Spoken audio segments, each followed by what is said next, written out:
오늘 우리는 바울이 던지는 아주 예리하지만 은혜로운 질문 앞에 서 있습니다. 바로 어떤 사람이 하나님이 주시는 복을 받을 수 있는가라는 질문입니다.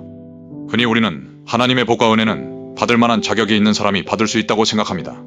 하지만 성경은 우리의 이런 고정관념을 완전히 뒤엎습니다. 이제 바울은 이 문제를 해결하는 데 있어서 아브라함이라는 인물을 소환합니다. 아브라함이 하나님께 의롭다 하심을 받은 그 결정적인 순간, 그는 할례를 받은 상태였을까요? 아니면 받지 않은 상태였을까요? 답은 명확합니다. 그는 할례를 받기 훨씬 전 하나님의 약속을 믿었을 때 이미 의롭다는 인정을 받았습니다. 이것은 단순히 역사적인 순서의 문제가 아니라 우리 신앙의 근간을 흔드는 엄청난 선언입니다. 할례라는 외적인 증표나 종교적인 형식이 우리를 구하는 것이 아니라는 뜻이죠. 아브라함이 나중에 할례를 받은 것은 그가 이미 믿음으로 얻은 그 의로움을 확증하는 도장에 불과했습니다. 하나님은 왜 이런 순서를 택하셨을까요? 그것은 바로 할례 받지 않은 수많은 이방인들, 즉 오늘날의 우리들까지도 믿음만 있다면 아브라함의 영적 후손이 될 수 있는 길을 열어두시기 위함이었습니다. 우리가 하나님의 말씀을 제대로 이해하지 못하면 인간적인 생각으로 착각하게 됩니다. 내가 이만큼 헌신했으니 하나님이 복을 주시겠지, 혹은 내가 법과 질서를 지켰으니 잘 되겠지라는 보상 심리에 빠지는 것입니다. 이 모습이 율법주의자들이 빠지는 함정입니다. 바리새인들과 율법주의자들은 세리와 죄인들을 자신과 비교하며 자신들의 우월함에 심취했습니다. 그러나 성경은 분명히 말합니다. 하나님께서 우리에게 율법을 주신 가장 큰 목적은 죄를 깨닫게 하기 위함입니다. 그러므로 율법의 행위로 그의 앞에 의롭다 하심을 얻을 육체가 없나니 율법으로는 죄를 깨달음이니라.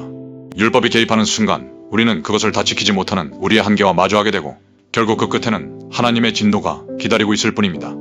법이 없다면 범법도 없겠지만 법이 있는 이상 우리는 그 기준 아래에서 늘 실패자일 수밖에 없습니다. 기록된 바 의인은 없나니 하나도 없으며, 그래서 하나님은 율법이 아닌 믿음이라는 새로운 통로를 만드셨습니다. 이 통로는 오직 은혜에 속하기 위해 설계되었습니다. 만약 구원이 우리의 노력이나 혈통 혹은 율법 준수 여부에 달려 있었다면 아브라함에 주신 그 찬란한 약속은 이미 오래전에 파기되었을 것입니다. 우리가 조금만 실수해도 그 약속은 효력을 잃었을 테니까요.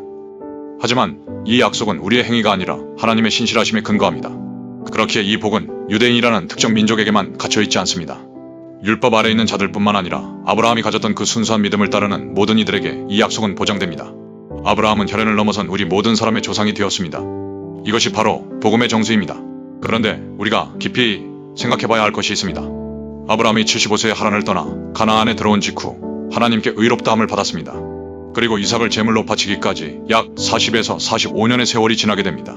하나님께서는 아직 온전히 하나님께 대한 아브라함의 믿음이 완성되기 전에 아브라함을 의롭다고 인정해 주신 것입니다.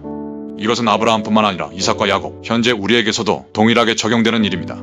과연 저와 여러분은 지금 하나님께 온전한 믿음을 드리고 있습니까? 솔직히 어느 누구도 자신있게 100% 완전한 믿음이 있다고 말하기 어려울 것입니다. 그럼에도 불구하고 하나님께서는 아직 믿음이 없던 아브라함에게 믿음으로 말미암은 의를 인정해 주신 것처럼 우리에게도 동일하게 믿음으로 의롭게 되어 구원받았다고 말씀해 주시는 것입니다. 그리고 그 일을 위해 믿는 사람 안에 성령을 보내주셔서 보증해 주십니다. 그가 또한 우리에게 인치시고 보증으로 우리 마음에 성령을 주셨느니라.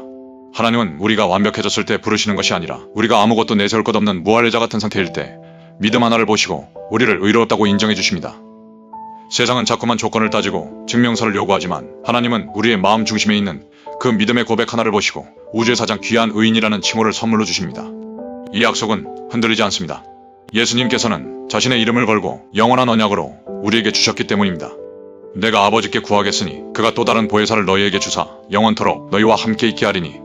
우리가 이 관계를 붙잡고 있는 것이 아니라 하나님이 우리를 붙잡고 계시기 때문에 이 관계가 영원히 지속되는 것입니다.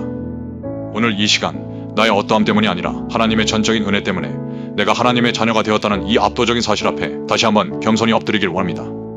아브라함의 믿음이 오늘 여러분의 믿음이 되어 세상이 줄 수 없는 그 참된 평안과 확신이 저와 여러분의 삶을 가득 채우기를 간절히 소망합니다.